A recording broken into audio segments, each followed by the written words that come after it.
Hello fellow stackers, 365 here, welcome back to my channel.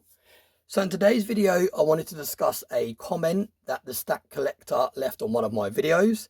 Now I'll put the comment on the screen for you to read. It says, "The best thing about precious metals is they protect money from myself. I'm very good at spending it all."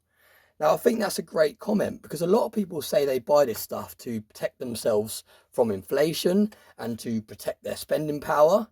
But it's actually so true. When you buy this stuff, you're actually protecting your money from yourself. And what he means by that is when you buy something like this, a silver or gold coin, you're putting your money into a tangible asset, something that over a long period of time has been shown and proved on the charts that date back hundreds of years to increase in value.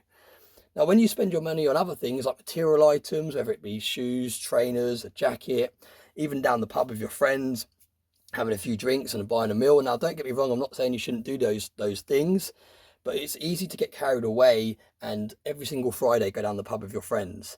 But for example, you could say one Friday a month, I'm not going to go down the pub with all my friends and I'm going to put the money that I save, whether it be 40, 50 pounds, or even if it's 20 pounds to one side and buy something tangible, buy a tangible asset that in the long term, like I said, the history has shown that it's going to keep increasing. And it's a really, really nice way to look at stacking because you're not just protecting yourself from inflation, you are protecting yourself from yourself by doing that. Now, I always had a spending problem before I got into stacking precious metals, and I've spoke to many stackers that say the same thing. And they wasn't very good at spending money. They was very good at spending money, wasn't very good at saving money. And when they got into stacking, it was a way of spending money without actually spending money. So when they buy some precious metals, they're still getting it out of their system. They're still spending their money. They're still getting that kind of urge to buy something. But instead of just buying something that's going down in value, they're buying something that's going to slowly go up in value instead. So yeah, I think precious metals is really good for people that do have a spending problem and they're not very good at saving, because you don't have to buy this stuff. And like many people say, I'm going to hold on to it for 30 years and I'm going to pass it on to my children and all the rest of it. You don't have to do that. You can buy this sort of stuff if you're looking to save up for a new car, or save up for a deposit for a house, or save up for a holiday. Whatever you want to save up for, if you're not very good at saving money in the bank, you're very good at spending it instead of saving it, why don't you buy some precious metals instead? And then when you want to get that holiday, or you want to get that new car, or you want to get that bigger house, or want to get that loft conversion, or whatever it may be, then you sell some of this stuff. Now, a lot of people will say, yeah, but you've got to hold it for 5-10 years to be able to feel the benefit, especially if you're in the UK, because you've got to pay 20% VAT. And when you sell it back to dealers, you might only get spot and you lose the premium and all the rest of it. But let's say you did sell it only after a year and you did lose a little bit of a premium on it and you did take a slight loss. You still got money that you wouldn't have had in the first place. Say you bought a 10-ounce Scottsdale stacker bar and in 6 months' time you needed the money back. So you went to a dealer and it hadn't gone up very much. The spot price had kind of stayed the same or even slightly dropped, and you sold it back for spot price and you lose a little bit of a premium, 50, 60 pounds maybe. You've still got some money in your hand that you wouldn't have had if you hadn't have bought this in the first place. Imagine if you didn't buy this and you spent it down the pub, or you spent it on a new pair of trainers, or you spent it on a new jacket, and you just wasted the money on takeaways or whatever you currently spend your cash on. Yes, you've got a little bit of a loss from selling this to get the capital back, but you wouldn't have had this in the first place. You would have had nothing to show for it. So I think that's another thing to think about as well. A lot of people do say, yeah, you've got to buy this stuff and hold it for 10 years to be able to make money back on it and all the rest of it. But if you're not very good at spending in the first place and you didn't buy this stuff, where else are you going to put your money? What else are you going to spend it on? You're going to spend it, it's just going to whittle away. You're going to buy an extra coffee a day because you've got money sitting in your bank. You're going to go out with your friends instead of saying, actually, no, I can't go out this weekend because haven't got any money.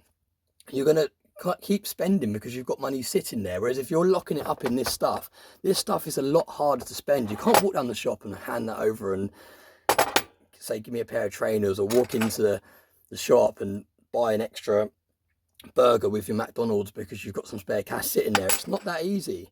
And some people don't like that. Some people say, oh, it's not very liquid and all the rest of it. But I actually really like that side of it. I really like the fact that just sitting on this table, for example, there's a few £1,000s worth of precious metals. And if I wouldn't have brought this stuff, where would that few £1,000s worth of money gone? What would I have spent it on? I dread to think where this money would have dissolved into, because I know for a fact I wouldn't have anything to show for it before I got into stacking precious metals, because I was very bad at spending, very bad at saving. Now, I used to have money that would build up in the bank, and I'd maybe say have £300 after all my bills. And then I'll be thinking, what can I buy? What can I spend it on? Shall I buy this? Shall I buy that? I'll do some impulse buying. And like I said, it's so easy now to go online, couple of clicks, Amazon deliver it the next day, and you spent that money. Whereas I still have those addictions. I do still feel the need to spend money. I do still feel that urge. But instead of just buying random stuff, I buy this stuff. So then I've got that money locked up in here, instead of just being spent on random pointless purchasing. So let me know what you think about that. And like I said, it really got me thinking, because a lot of people kind of overcomplicate stacking sometimes, and they say, oh, this is a store of wealth, this is a hedge against inflation, this is that, this is this, this is that. But at the end of the day, when you buy this stuff, you're protecting money from yourself. So yeah, thank you very much to Stack Collector for your comment. Thank you for inspiring today's video. It just really got me thinking. It really kind of stripped all the kind of thoughts back, the reasons why I stack precious metals, and that is a big reason why, to stop me making pointless purchases. So yeah, let me know what you think about that. Do you have a spending problem? Did you have a spending problem before you got into precious metals? Like I said, many people I've spoken to that do stack precious metals have told me that before they got into buying precious metals, they wasn't very good at saving, they wasn't very good at building money up in the bank. They did make impulse purchases they didn't need, and they ended up buying things that just go down in value instead of things that long term go up in value. So as always, I'm not a financial advisor, so you've always got to make your own investment decisions. It's your money, you decide where you put it. This is just what works well for me. This is kind of how I broke my spending problem, if you like, because in a way I've still got a spending problem. I still do like impulse buying, I still do like spending money, but instead of actually spending money, I'm building my own bank. So yeah, as always, thanks very much for watching. I hope you found this video interesting, and I hope you have a nice day.